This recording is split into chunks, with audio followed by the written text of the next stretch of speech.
8 फेरों का 8वां वचन। स्वाति ने इसी साल शहर के कॉलेज से पढ़ाई पूरी की है और अब उसके लिए जगह जगह से रिश्ते आने लगे हैं। स्वाति से ज़्यादा उसके रिश्तेदारों को उसकी शादी की चिंता है, इसीलिए जो भी स्वाति के घर आता वो किसी नए लड़के की खबर ज़रूर ले आता। अरे दीदी, ये फोटो देख के बताओ कैसा है। राहुल नाम है लड़के का, मेरी सहेली की बहन का बेटा है। अपनी स्वाति के साथ एकदम प्यारी जोड़ी लगेगी इसकी। ज़रा दिखाना, फोटो तो बढ़िया लग रहा है। कोई गलत आदत वादत तो नहीं है ना इसे? और कमाता कितना है? अरे कोई गलत आदत नहीं है दीदी, आप कहो तो एक मीटिंग करवा देती हूँ, फिर सब कुछ फाइनल कर लेना। हाँ, ये सही कह रही हो तुम। संडे को स्वाति के पापा भी घर पे ही रहेंगे। बुआ फिर वहाँ से चली जाती है और रात को स्वाति की माँ उससे कहती है, स्वाति बेटा, आज कमला बुआ ने एक लड़के की फ़ोटो दिखाई है। संडे को वो लोग मिलने आ रहे हैं, तैयार हो ना तुम बेटा। अरे मम्मी, आप कहाँ कमला बुआ के चक्कर में आ जाती हो? अभी इतनी जल्दी कोई शादी वादी नहीं करनी है मुझे। अरे बेटा, अच्छा लड़का है, बुआ जानती है उसे अच्छे से। हाँ स्वाति बेटा, एक बार मिल तो लो, बाद में देखेंगे आगे क्या करना है। वैसे तो कमला रिश्ता लाई है तो मना करने का तो कोई सवाल ही नहीं उठता। संडे की सुबह होती है और कमला बुआ राहुल और उसके मम्मी पापा को लेकर स्वाति के घर आती है। अरे आइए आइए भाभी, इसे अपना ही घर समझिए, इनसे मिलिए। ये मेरे भैया और ये मेरी भाभी हैं। नमस्ते भाभी जी, ये है हमारा लड़का राहुल, सरकारी नौकरी की तैयारी कर रहा है ये। वैसे आपकी बेटी कहाँ है? अरे स्वाति बेटा, बाहर आ जाओ। वैसे कितनी पढ़ाई की है स्वाति ने? जी, पोस्ट ग्रेजुएट है हमारी बेटी साइंस में। ये सब तो ठीक है, पर घर संभालना जानती है या नहीं? हमें कौन सी इससे नौकरी करवानी है, नौकरी तो मेरा बेटा करेगा ही। पर मैंने इतनी पढ़ाई की है और आप चाहती हैं कि मैं घर पर ही बैठी रहूं? अरे स्वाति बेटा, ये बड़ों की बात में तुम कहाँ बोल पड़ी? हम सब देख लेंगे क्या करना है क्या नहीं। हम तो इसी बात पर विश्वास करते हैं कि घर के लड़के घर में ही रहे तो ज़्यादा अच्छा रहता है।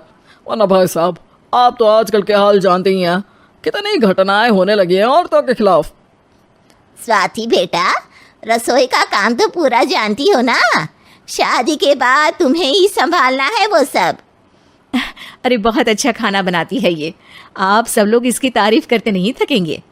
लो भाई, हो गई मीटिंग, अब शादी की तारीख फाइनल कर लेते हैं, क्यों भैया? भाई, हम तो पंडित जी से चर्चा करने के बाद ही तारीख फाइनल करेंगे। सालों से हम उनकी बातें मानते हुए आ रहे हैं।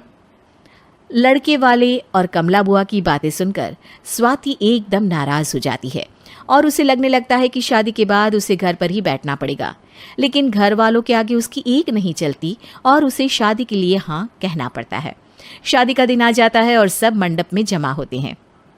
अब फेरों का समय हो गया है, अब कन्या अपने वर से 7 वचन मांगेगी। आप किसी धार्मिक आयोजन में जाए तो मुझे भी ले जाएंगे।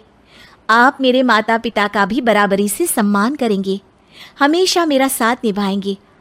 आपको दोनों परिवार की जिम्मेदारियां बखूबी निभानी होगी। हर ज़रूरी बात में मेरी भी राय लेंगे। आप सभी गलत आदतों से दूर रहेंगे। आप मेरे अलावा किसी और औरत से कोई गलत संबंध नहीं बांधेंगे। ये 7 वचन पूरे हुए, वर क्या तुम्हें ये सारे वचन मंजूर है? जी हाँ पंडित जी, मैं सारे वचन अच्छी तरीके से निभाऊंगा। अरे वाह वाह, बढ़िया तरीके से सब काम संपन्न हो गया। तो इसी के साथ विवाह संपन्न हुआ और आज से ये दोनों पति पत्नी हुए। 1 मिनट पंडित जी, अभी एक वचन लेना बाकी है। अब कौन सा वचन है बेटा? मैं अब हमेशा के लिए किसी दूसरे घर में जाने वाली हूँ, तो पति के अलावा मैं अपने सास ससुर से भी एक वचन लेना चाहूँगी। अब कहो बेटी। मैं ये चाहती हूँ कि मुझ पर किसी बात की कोई पाबंदी नहीं लगाई जाएगी। मुझे सब कुछ करने की आज़ादी होगी और मैं भी विश्वास दिलाती हूँ कि मैं एक अच्छी बहू बन के दिखाऊंगी। स्वाति की बात सुनकर उसके सास ससुर एकदम चौंक जाते हैं और कुछ बोल नहीं पाते कि उतने में कमला बुआ बोल पड़ती है। अरे बेटा, ये भी कोई कहने की बात है? रानी बन के रहोगी तुम तो।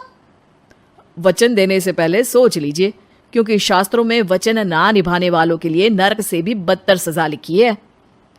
स्वाति की चालाकी से वहां मौजूद सब लोग प्रभावित हो जाते हैं और लोगों में बदनामी ना हो जाए, इस कारण स्वाति के सास ससुर को उसे वचन देना पड़ता है।